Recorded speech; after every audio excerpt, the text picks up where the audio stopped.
Hey, it's time to learn about another mathematician that you may not know much about.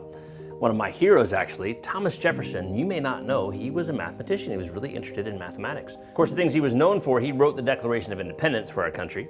He was the third president of the United States. He was responsible for the Louisiana Purchase. But he was so interested in ideas and thoughts, and specifically mathematics and how that can help us out. He was part of a movement that they call the Enlightenment, which was, hey, ideas are important. Let's share them. Let's make sure that we do our best to have these ideas help each other. And so that's a lot of times what math does for us, right? A lot of times what math does is able to solve problems and other people can benefit from that.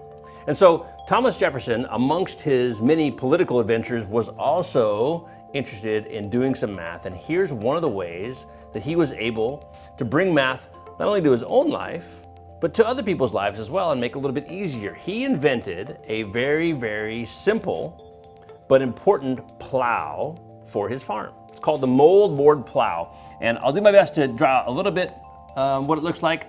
The plow would be going this way, okay? And maybe there's a horse over here. I'm not gonna be very good at drawing a horse, but anyway, there's the horse going that way, and it's gonna be hooked up to the plow, but the plow goes down into the ground. And this may look like something that you've seen before. It's molded in such a way, in fact, this part right here is curved in such a way that it is really easy to pull with not a lot of animals. It's also really easy to replicate. So lots and lots of farmers were able to replicate this exact design instead of the big, huge plows that they were using that were really heavy and that really took a lot of effort to pull through the field. The way that Thomas Jefferson was able to create this was by using math. Literally, he used math to figure out what the optimum curve was on this specific plow so that it would be easy to pull through the field. Now you might be thinking, Jefferson should have been super rich, right? Because he made this plow, he should have got a whole lot of money for it. Well, one of the things as part of the Enlightenment was, again, sharing ideas. And he had this thought: if you have a candle in the middle of a room and it lights the room, it doesn't hurt anything else, but everyone else gets light out of it, right?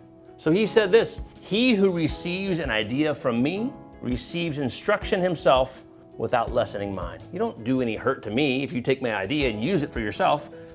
So even though Jefferson made this amazing invention and it really helped out quite a few farmers way back in the day in the 1800s, he never made any money off of it because he never had a patent for it, because he thought it was important for people to have ideas that would help them. One of the most amazing individuals in our country's history, and of course, he liked math as well. So I hope you learned a little bit about Thomas Jefferson today.